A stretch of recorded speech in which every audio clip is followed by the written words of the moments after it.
Olá para você que está participando do Send Talks.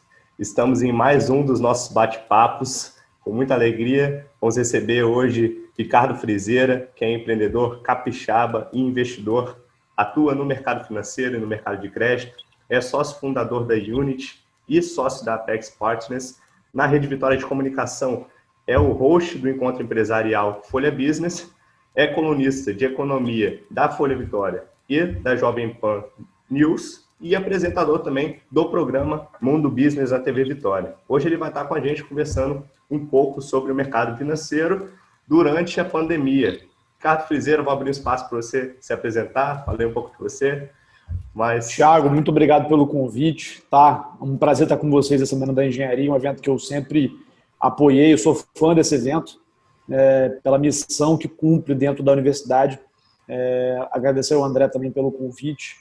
Hoje a gente vai falar um pouco sobre mercado financeiro e tecnologia. Então, como que durante a pandemia a gente viu as empresas de tecnologia se destacando e por quê? E, em especial, falar um pouco sobre os princípios básicos de investimento, que é um conteúdo que eu sempre gosto de trazer, porque ajuda muito a turma aí, universitária que está agora ou vai em breve começar a investir. Na verdade, eu nem preciso falar, mas aqui o QR Code está direcionando para o meu Instagram, @RicardoFrizeira.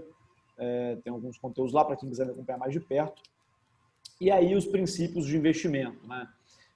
Então, o primeiro princípio básico de investimento é saber diferenciar ativo de passivo. Tá? O ativo é tudo aquilo que coloca dinheiro no seu bolso, o passivo é tudo que tira o dinheiro do seu bolso. Por exemplo, o passivo seria manutenção de carro, acessórios e etc. Um ativo seriam títulos públicos, ações e fundos imobiliários ou imóveis que te pagam aluguel. Uma casa é passivo ou ativo? Depende. Se você mora na casa e gasta condomínio, é um passivo. Se você tem a casa para alugar, vira um ativo, ou seja, ativo bota dinheiro no seu bolso, passivo tira o dinheiro do seu bolso. O poder dos juros compostos, vocês da engenharia manjam muito disso, mas o grande segredo do mercado financeiro é entender o que é um ativo e diferenciar de um passivo e depois entender que se ganha dinheiro com juros compostos. Tá? Não precisa ser um gênio para ganhar dinheiro no mercado financeiro, para ter ganho de capital, e sim, na realidade, entender como que o mecanismo funciona. Isso aqui é uma simulação de investimento de R$1 milhão, com aportes mensais de R$2.000 por mês e rentabilidade de 10% ao ano. Tá? Quando a gente olha, o que essa barrinha quer dizer? Tá? Essa barrinha preta aqui embaixo é quanto que a pessoa investiu, aportou, os aportes mensais.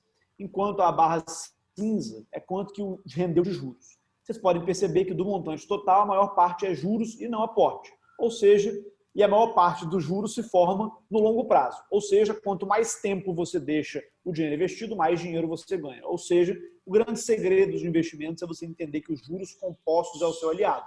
Quanto mais longo o prazo do seu investimento, mais dinheiro você vai fazer, é o que mostra esse gráfico.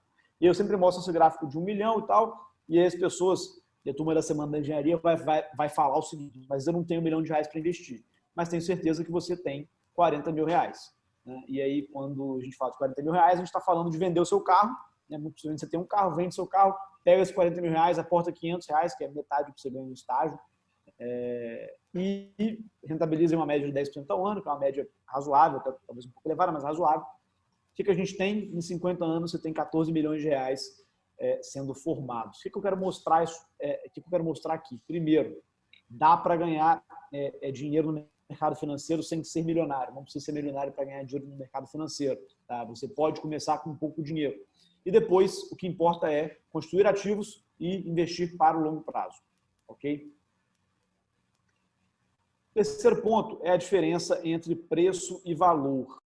Tá? A gente saber como que você faz um investimento. Tá? Quando você tem o preço abaixo daquilo que a empresa de fato vale. E aqui a gente está falando de valuation. Eu não vou entrar nesse tema em detalhe, mas basicamente se eu tenho um ativo, vamos pensar no imóvel, é a maneira mais clara de falar sobre isso. Se eu tenho um imóvel que custa, que vale R$2 milhões, mas o mercado está pagando R$1 milhão ou R$1.500.000, esse imóvel ele tem uma oportunidade nele de compra, certo? Se ele vale 2 e estão pagando 1, ou estão oferecendo a 1, eu posso comprar 1 para depois vender a 2. Essa é a lógica básica da diferença entre preço e valor.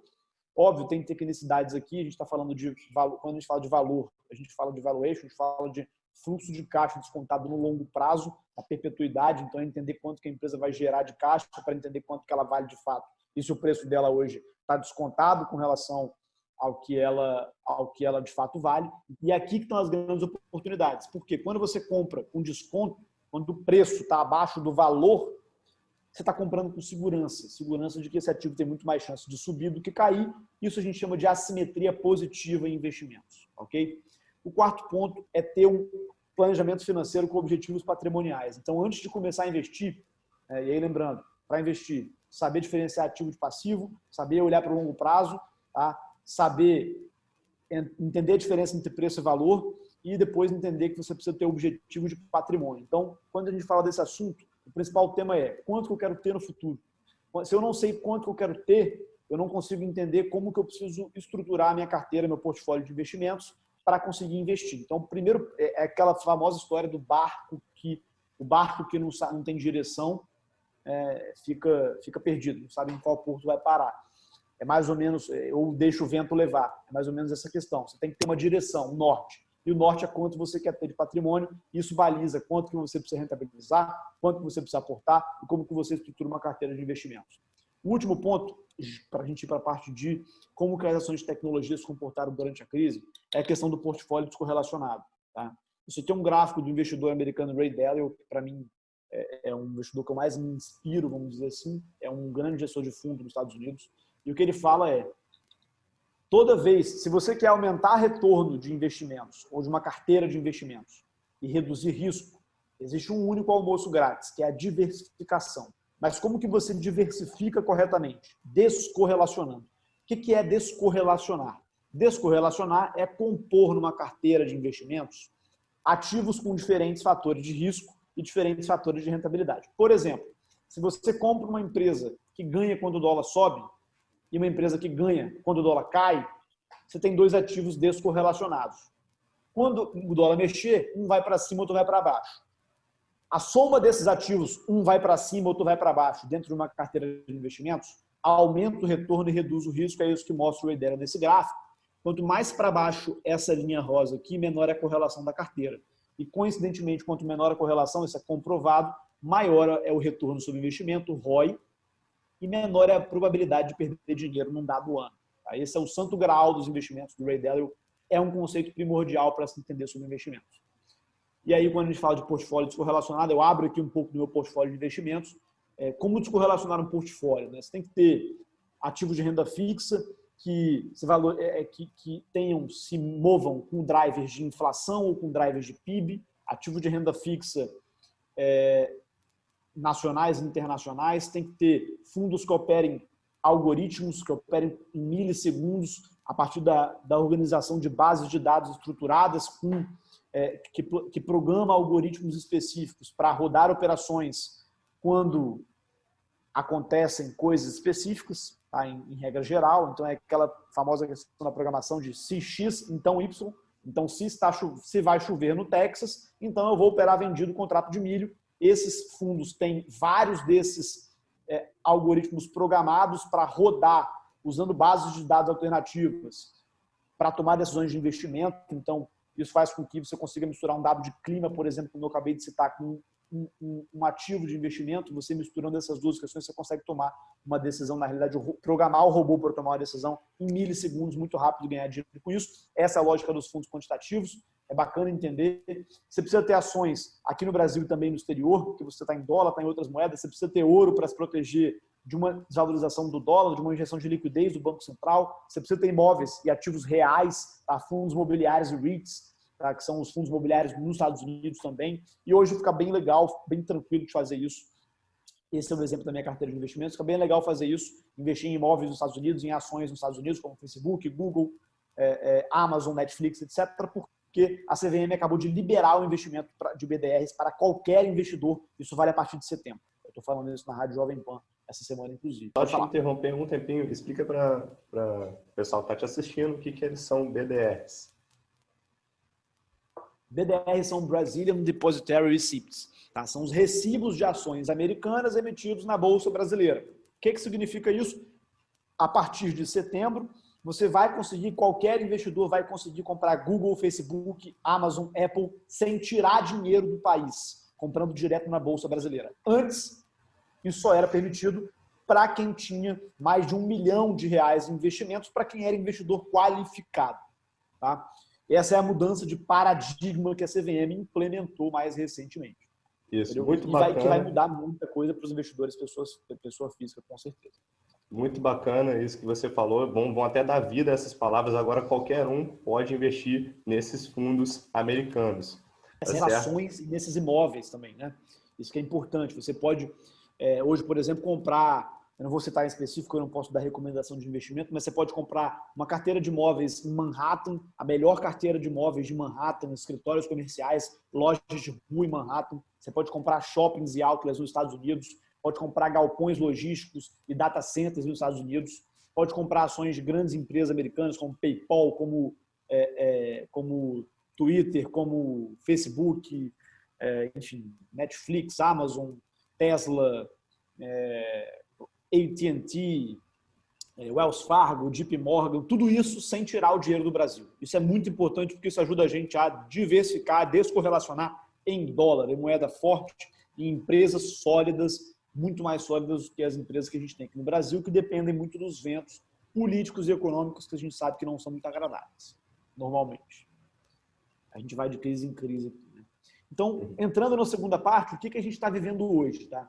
A queda da Bolsa Americana, esse aqui é um gráfico que mostra em quanto tempo, em quantas semanas levou a Bolsa Americana para cair em algumas crises, como a crise de 2008, a crise da bolha dos .com. O que a gente percebe? 2020, a crise do coronavírus, foi a queda mais rápida, mais intensa da Bolsa Americana durante aí, os últimos 50, 60 anos, 80 anos, não, 60 anos. Então, a gente sabe, essa queda já se recuperou, foi uma recuperação em V, que a gente chama, porque caiu, mas voltou rápido e voltou subindo muito por dois motivos. Voltou subindo muito porque o Banco Central Americano injetou liquidez, colocou moeda na economia, isso faz com que o preço dos ativos infle, naturalmente, porque você tem um custo de capital menor, para quem entende um pouco de valuation sabe que isso faz o preço dos ativos subir. E o segundo ponto os investidores migraram capital das empresas tradicionais para as empresas de tecnologia numa velocidade absurda e impressionante, na minha visão talvez até um pouco exagerada. Tá? Hoje a gente tem a maior relação value growth da história da Bolsa, uma das maiores relações value growth da história da Bolsa Americana. Explico. Tá? Empresas de value são aquelas empresas descontadas que eu falei para vocês. Value investing é a modalidade de investimento que o Buffett usa, baseado no Benjamin Graham. Quem não sabe, o Warren Buffett é um dos maiores investidores do mundo e ele usa essa técnica do value investing, investimento de valor. É justamente aquilo que eu falei para vocês antes, de comprar empresas descontadas, comprar empresas que estão com preço abaixo do valor do que valem de fato, tá? E não comprar empresas infladas ou muito caras. O que você está falando de infladas ou caras? Como é que você define se é caro ou barato? Algumas métricas de preço que você consegue perceber se uma empresa está cara ou barata. Por exemplo, quanto que essa empresa vale perante seu lucro, perante seu EBITDA, perante sua receita, perante suas vendas, perante seu patrimônio.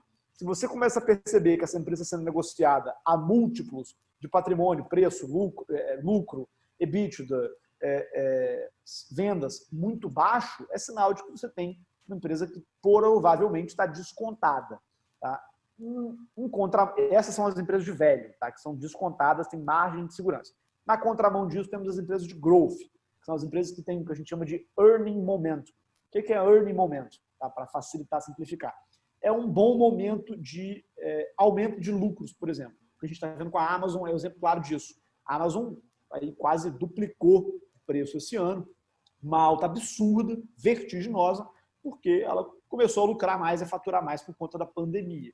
Isso fez com que a ação dela bombasse. Tá? Ela bateu o recorde de receita, inclusive, durante a pandemia. Exato. E aí, em linhas gerais, isso que está acontecendo. Esse movimento fez com que as ações de velho Vamos dar exemplos. JP Morgan, AT&T, né, a operadora de telefonia mais antiga da história, né, de quem criou o telefone, Bell Graham, perdão. Verizon, outra operadora de telefonia, Wells Fargo, um banco americano, os imóveis, os REITs, como Vornado, Simon Property Group, que é um REIT de shoppings. Essas são as empresas de velho, estão descontadas, estão com preço, na minha visão, abaixo do que efetivamente vale, enquanto as empresas de growth são as empresas de tecnologia. O que aconteceu nessa crise? As empresas de growth esticaram, subiram, se valorizaram, as empresas de velho se desvalorizaram muito. Tá?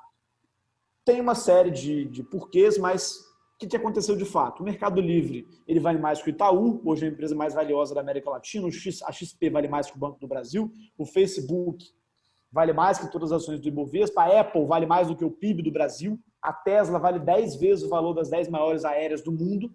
Então, você teve uma distorção onde o capital se moveu para essas empresas de tecnologia. Ricardo, você é contra isso?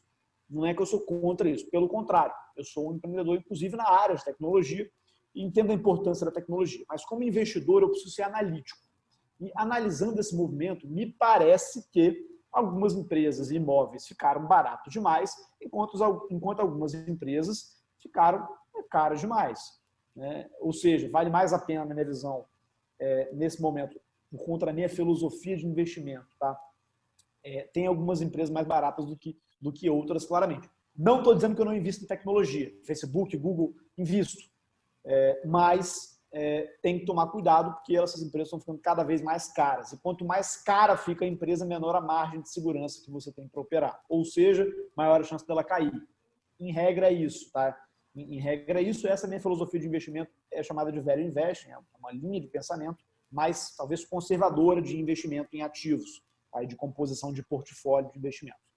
Então, o que aconteceu foi isso. Aqui a gente tem, nesse gráfico, as FANGs, Facebook, Apple, Amazon, Netflix, Microsoft, aqui no caso, Google, simuladas, é o preço real de bolsa delas aí. Esse ano, o que aconteceu foi que, enquanto a bolsa americana cai, essas empresas sobem, né? Esse dado é de maio, se a gente pegar o dado de hoje, se eu pego aqui as ações da Amazon, na bolsa americana, vamos lá, olhar o que aconteceu esse ano com a Amazon. A Amazon começou o ano ali com a crise, se desvalorizou cerca de 10%, e da crise para agora já se valorizou quase 100%, duplicou. Você pega uma Apple da vida, também está com um valuation bastante esticado. A empresa já se valorizou desde o pico da crise lá, 109%, mais do que duplicou. E aí, na minha visão, assim, tem que tomar cuidado com isso, porque tem alguns exageros aqui. Né? Essas empresas vão ter que agora faturar, receitar e lucrar o suficiente para justificar esses valuations esticados. Ou seja, o investidor tem que tomar cuidado, porque ele pode perder dinheiro, mas também não tem como hoje pensar em não ter exposição em tecnologia. Como é que você equaliza isso? Compre ações de tecnologia, mas também compre as ações de velho e componha, e aí é o que eu estava falando antes, um portfólio descorrelacionado, diversificado, que tenha vários fatores de risco e de rentabilidades diferentes. Tá? Por exemplo, se as pessoas começarem a comprar mais digitalmente, a Amazon vai subir. Se as pessoas pararem de comprar ou comprarem menos digitalmente, você vai ver os fundos imobiliários de lojas de rua ou de shoppings se valorizando. Então, compre esses dois ativos não estou recomendando na realidade, mas é o que eu faço, em proporções que você tem que, aí sim, ter um especialista ou entender para compor da maneira adequada, mas em proporções de maneira que esses ativos se equalizem e formem um equilíbrio na sua carteira de investimentos. O que diferencia essas empresas dos negócios tradicionais? Acabei me arrastando muito aqui. O que diferencia essas empresas de tecnologia dos negócios tradicionais? Eu entro na segunda parte sobre gestão exponencial dessas empresas de tecnologia. O que diferencia é um novo framework de gestão somado a essas tecnologias disruptivas. Quando a gente fala de um novo framework de gestão, a gente está falando das empresas exponenciais. Tá? As empresas exponenciais são aquelas que apresentam resultados 10 vezes melhores do que seus pares do mesmo setor. Portanto, tem crescimento exponencial, né? A progressão geométrica de receita ou de lucro, contra as empresas lineares, que têm uma progressão aritmética, 2 mais 2 mais 2, de lucro, né? Enquanto as exponenciais é 2 vezes 2 vezes 2, para quem não entende esse linguagem de progressão geométrica de RPG, mas eu acredito que na engenharia todo mundo entende. muito melhor que eu, inclusive. Então, 3 ideias que mudaram o rumo do empreendedorismo no mundo. São as 3 ideias principais que diferenciam, na minha visão, essas empresas exponenciais das empresas lineares. Primeiro, as empresas devem ter objetivos grandes que impactem a sociedade e motivem o time. É o tal do propósito transformador massivo. Você muda da ideia de foco no produto para a ideia de foco no propósito, no impacto na sociedade e no atendimento ao cliente. A segunda ideia, o planejamento estratégico deu lugar à experimentação. Os projetos agora, em vez de serem planejados pelo board, na reunião de diretoria ou de conselho, os projetos devem ser testados e validados o mais rapidamente possível, direto com o cliente. Tá? Então, é a ideia dos OKRs com a ideia do sprint, com a ideia do Scrum. Tá? É a experimentação. Isso aqui eu estou tirando de alguns livros e vou falar daqui a pouco quais são.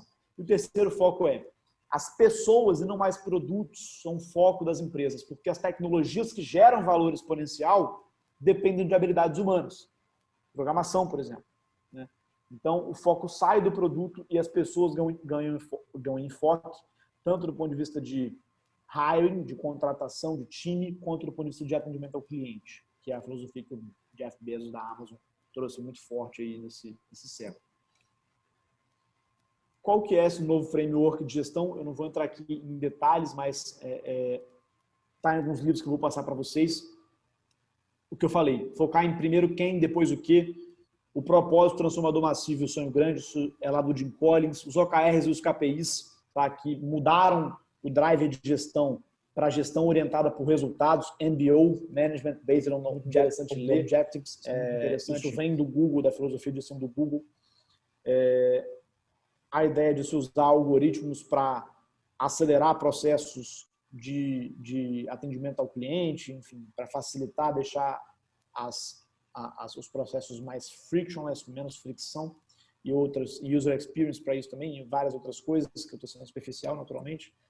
E aí, quais são essas tecnologias aí que são disruptivas? Né? Eu falei do novo framework de gestão, e o novo framework de gestão é esse: pessoas, propósito, OKRs, KPIs, experimentação, e agora as tecnologias disruptivas. Tá? A gente tem machine learning, blockchain, inteligência artificial, as bases de dados alternativas, data cloud, big data, etc. Não vou conseguir falar de tudo, mas dar alguns exemplos aqui é legal. O que está acontecendo com o Open Bank no Brasil é bem legal de se observar. Isso vai facilitar muito o acesso a dados, portanto, conseguir ter mais acurácia na hora, por exemplo, de se conceder um empréstimo. E eu vou falar de empréstimo porque é por conta da minha expertise, que é mercado financeiro de crédito. Quando eu olho para a Mundi, por exemplo, falando de Open Banking e bases de dados alternativas, a gente vai poder e pode tomar uma decisão de concessão de crédito, ou seja, qual taxa eu vou conceder crédito para um determinado cliente. Eu posso usar bases de dados alternativas para tomar essa decisão. Que bases de dados são essas? Por exemplo, a pixelagem do celular dele que o Google Analytics vai me dar. Por exemplo, a localização do celular dele. Por exemplo, o tipo de celular que ele usa, a marca de celular que ele usa. Tudo isso indica para a gente algumas coisas. E com esse racional das indicações, a gente consegue tomar uma melhor decisão, por exemplo, de precificação na análise de crédito. Então, eu consigo dar um crédito mais barato ou mais caro, a depender do risco, e o risco pode ser apontado por essas outras variáveis que a gente descobre alternativamente usando dados estruturados online. Mas os algoritmos estão sendo utilizados, como eu disse, no mercado financeiro, nos fundos quantitativos, que é um exemplo legal de falar. Esse exemplo que eu falei de se vai chover no Texas, e eu uso dados de tempo para isso, então operar vendido em contratos de milho, porque se chove lá, o milho se desvaloriza. Esse é um exemplo, tá, que mostra para a gente o seguinte: um algoritmo, né, nada mais é do que, né, uma programação automática. Vocês entendem muito melhor do que eu disse, essa é a realidade. Você colocar alguns PLs do fundo ou algumas operações do fundo para rodarem de maneira automática com base numa inteligência que o computador foi programado para entender e vai continuar entendendo daqui para frente, que é o tal do machine learning. Não vou entrar em detalhes para não complicar. Mas, basicamente, você programa o computador para entender, para ler isso dessa forma, ou se acontecer X, Y, Z na China, que a gente pode medir pelo Twitter, eu vou operar vendido em Vale, porque a Vale vai se desvalorizar, porque está tendo protesto na China e isso derruba o preço do minério, porque a China começa a comprar menos minério por instabilidade. Enfim, estou dando um exemplo aqui, mas para vocês entenderem como que essas tecnologias se conectam e aumentam a eficiência dos mercados. É muito mais fácil um robô analisar isso do que um ser humano que tem 1000 coisas, tarefas para fazer. Um robô programado consegue fazer isso em fração de segundos. Tá? Desculpa pela superficialidade, mas acho que é pela natureza do espaço. Eu espero ter outra oportunidade para falar mais para vocês em detalhe isso, de preferência presencialmente, apesar da gente gostar da tecnologia, eu acho que nada substitui o encontro presencial, né? Bom, e aqui vem um framework do livro Organizações Exponenciais. Eu vou deixar vocês lerem o livro Organizações Exponenciais, que é de onde eu tirei algumas coisas que estão aqui. E é bem legal essa leitura, vale a pena. Alguns pontos aqui que eu posso citar: a questão da experimentação que eu já falei, a questão dos algoritmos que eu já falei, a questão dos ativos alavancados. É você ter, por exemplo, um Airbnb, que é a maior empresa de hotelaria do mundo, sem ter nenhum ativo físico, sem ter nenhum imóvel, né? Então, ele tem um ativo, que na realidade é o tráfego do site dele, né? E é a confiança que os clientes têm de colocarem seus imóveis ali. Esse é um ativo, a confiança é um ativo, o tráfego de rede é um ativo, mas não tem nenhum imóvel. Então, você alavanca ativos, você usa imóveis para gerar dinheiro sem ter esse ativo necessariamente. O que significa isso? Você tem muito mais... Você é uma empresa asset light, que a gente chama. Asset light. Você tem poucos ativos e, portanto, também poucas despesas para manter esses ativos. Isso reduz seu custo. Você consegue ter uma receita com custo reduzido. Isso gera aquela característica de exponencialidade, tá? De conseguir crescer receita sem crescer custo na mesma velocidade. Bom, passando aqui, acho que é um pouco isso que é o foco, né? E aí, o mundo pós-Covid, né? Hoje fala-se muito de varejo online, a gente tem visto realmente o varejo se fortalecendo, a gente tem visto a questão das pautas ESG, né? Então as empresas se voltando muito para a questão ambiental, para a questão social, tentando reverter os impactos negativos que causaram anteriormente. A questão do home office, a questão da digitalização no setor de finanças, né, que certamente veio para ficar. E aí, assim, o que a gente tem que ponderar? Né? A gente tem que, é o que eu falo, assim, eu sou muito racional, eu tento ser muito racional do ponto de vista de investimentos, para, apesar de ser um cara de tecnologia ou atuar com essas questões, separar as coisas e ter uma análise mais fria. Existem muitas dessas tendências de tecnologia realmente estão se confirmando, tá? E devem vir para ficar. O que não significa que o mundo que a gente conhece hoje vai acabar. O que eu estou querendo dizer? E aí, olhando para os mercados financeiros, o que houve de saída de capital, tá? De investidores que deixaram os imóveis tradicionais, por exemplo, claro, os prédios corporativos, edifícios corporativos na cidade de Manhattan, ou mesmo na Faria Lima, aqui em São Paulo. A gente teve uma debandada de investidores desses ativos, como se esses ativos físicos, imóveis, não valessem nada, né? E como se agora o home office é o Zoom, né? E é só o Zoom e ninguém mais vai... Assim, pera lá, né? São tendências, ok, a gente entende isso, mas o Zoom está precificado a mais de 1000 vezes o lucro anual dele, enquanto a média da Bolsa Americana é 18. Né? Assim, tudo bem, o negócio vai crescer e tal, mas será que agora todo mundo vai deixar de existir fisicamente em um espaço de trabalho? Ou será que as grandes empresas vão parar de usar escritórios? Seria muito bonito da minha parte chegar aqui e falar, não, porque a tendência agora é essa, vão ficar todo mundo home office. E seria muito bonito, né? E é o que as empresas têm usado até como estratégia de marketing, Twitter, Facebook. Né? O Facebook anunciou que ia ficar de home office, mas ao mesmo tempo fez a maior aquisição, maior contrato de aluguel de Manhattan nos últimos anos. Aí. Alugou o Fairley Office lá, um escritório gigantesco. Então, assim, está usando isso de marketing, mas na prática está alugando mais espaço físico. Assim, o que eu estou querendo dizer? Eu não sou resistente às tendências, pelo contrário. Tá?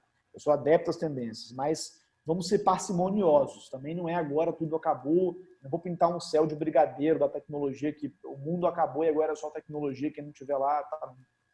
Assim, vamos com calma com relação a isso, ser parcimonioso, a tendência é forte, e várias dessas coisas têm tendência, momento muito forte realmente, mas a gente tem que equalizar um pouco com a realidade, tá? Para não tirar o pé no chão, em especial quando a gente e é por isso que eu tenho essa fala, porque quando a gente tem skin the game, pele no risco, a gente precisa ser um pouco mais racional e menos romântico.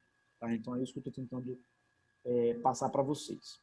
Bom, os livros que eu tiro como referência, tem vários, mas alguns aqui. O Organizações Exponenciais, o uso de Jim Collins, Feitas para Durar, Feitas para Vencer, Vencedores por Opção, o Lean Startup, do Eric Rice. Outros livros legais de investimentos aí. Tem no meu Instagram, se vocês forem no meu Instagram, vocês vão achar, @Ricardo Frizeira. Tem lá um post específico sobre os livros, então acho que vale a pena dar uma checada lá. Mas aí o Benjamin Graham, The Intelligent Investor, Investidor Inteligente. Temos aí o Ben Horowitz, The Hard Things About the Hard Things, né, sobre empreendedorismo, liderança e gestão.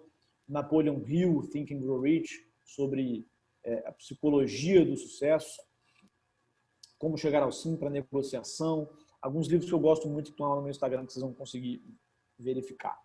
Bom, eu acho que era isso. Acho que eu falei até demais, na realidade. Agradeço muito vocês pela oportunidade. De novo, é um prazer gigantesco estar com vocês em Semana de Engenharia. Eu sou fã desse evento. Admiro muito os organizadores do evento, toda a turma de engenharia que participa.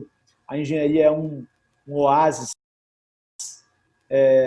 muito gratificante dentro da Universidade Federal.